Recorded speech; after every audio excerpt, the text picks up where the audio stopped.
Pero ano to biyayang pagkakakitaan. So subukan natin bumiyaya ng lalamog ngayon. Lalamog 4 wheels pare. Para na linggo kasi ngayon, linggo kaya walang ginagawa. So subukan kong bumiyaya ng 4 wheels. Para so nakakuha na tayo ng booking. Ayan o. Bali 5.4 kilometer mga par. So puntahan muna natin. Dito na tayo sa pick up location. Mga ano yan, mga balloons yung mga pick up natin. So natawagan na natin yung yung pick up. So bababa na daw siya. Medyo mataas par. Taas na natin. Mamaya papakita ko sa inyo kung gaano kataas dito. So yun na yung mga balloons mga par. Siguro birthday party to gagamitin. So pipick upin muna natin mga par. So ngayon papakita ko sa inyo kung gaano kataas yung pinuntahan natin. Ayun o, bulubundukin mga par. Ayan o, napakataas. So punta na tayo dun sa drop off ngayon mga par. Yun mga par, na-drop na natin yung mga balloons. Dito yun o, may opening pala, opening ng store nila. So drop off na natin. So ngayon maghintay tayo ng panibagong booking. So bali ang tinakbo natin dun ay 4.4 km papunta, tapos 4.4 km din pabalik. Halos 10 km na rin sa halagang 260 plus pare. Not bad, okay na rin kesa naman sa wala, di ba? Kukuha lang naman ako ng pang-ulam namin ngayon. So try ko lang kung medyo malakas talaga yung booking pag magpapasko. Okay, hintay pa tayo ng pang second booking mga par. Ayun na par, ulan na, kaya uwi muna ako dito sa bahay para kumain. Total, ulan din naman. Makalakas ng ulan. Nakakaisang booking pa lang tayo mga par. Pinapasukan naman tayo ng booking par kaso malalayo. Eguls lang. Hanap lang tayo hintay lang tayo ng medyo malalapit lang, mga 2 kilometers, 3 kilometers. Yung mga para after mga ilang oras nakakuha na rin ng booking dito lang din sa Talisay. Talisay lang ako mga par, di ako lumalayo para di tayo masyadong mapalayo talaga. At may kasama ako, may pahinante ako, pero pahinante parang ako na rin yung pahinante, hindi naman siya gumagalaw. So ano lang to, chaperon. Baka mambabae, magsakay ng iba. Babae, ganito na nga itsura, mambabae pa. Baka mo kaya? Par, papunta na tayo sa pangalawang booking. Alright, Disney Princess na pahinante.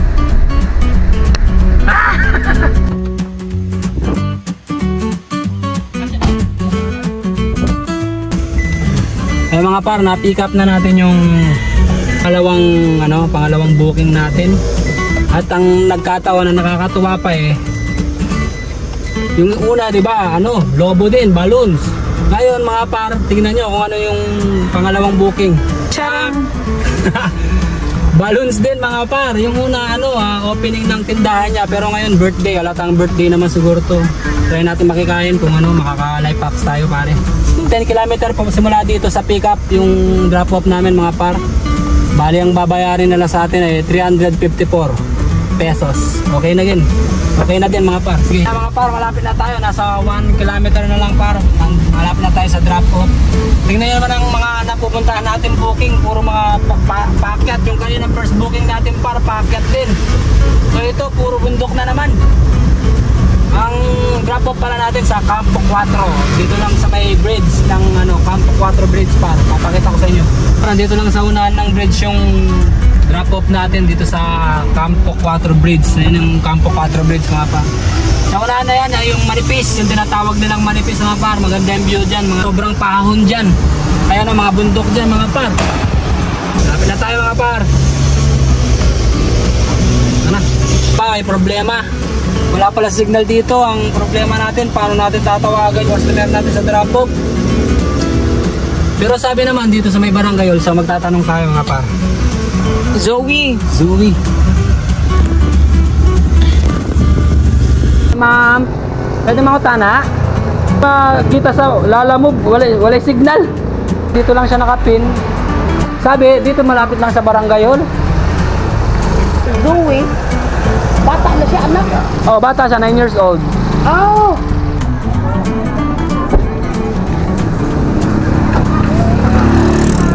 Ate Ina! Wala kasi siyo, ma'am? Wala pa to. Wala. Ang lupad. Ay, na-drop na natin yung ano, yung mga balloons, pero napakalayo dun sa pinin ng customer, par. Ang hirap pang hanapin dahil wala signal dito, hindi matawagan yung ano, yung tao. Medyo malayo-layo rin siya.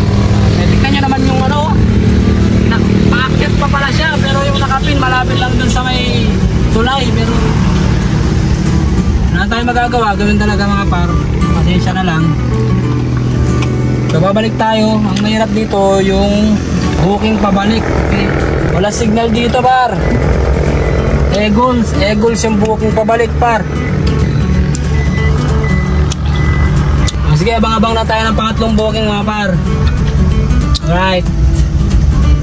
Yun mga par, umuwi muna tayo dito sa bahay kay napakahirap ng signal dun sa pangalawang booking namin.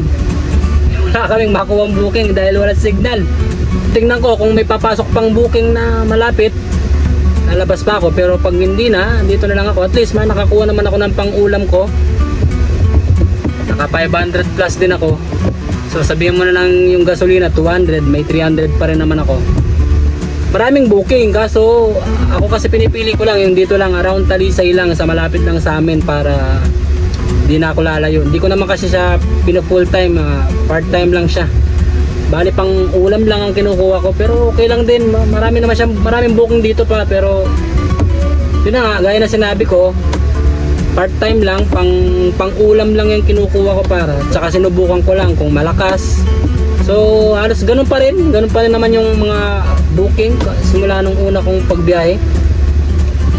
So tingnan natin kung mamaya kung may papasok pang around Talisay na booking mga par. Yun mga par, wala nang pumasok na booking dito sa malapit lang sa amin po, Talisay. So puro sa Cebu City na, Cebu City, tapos Mandawi, Lapu-Lapu. Medyo malayo na dito, wala na sa rota ko. Target ko kasi dito lang ako paikot-ikot dito sa may Talisay sa amin para di na ako lalayo. So yun, hanggang dito na lang mga par. Sana nagustuhan nyo yung maiksing vlog natin. So please like, share, and subscribe mga par. Adios!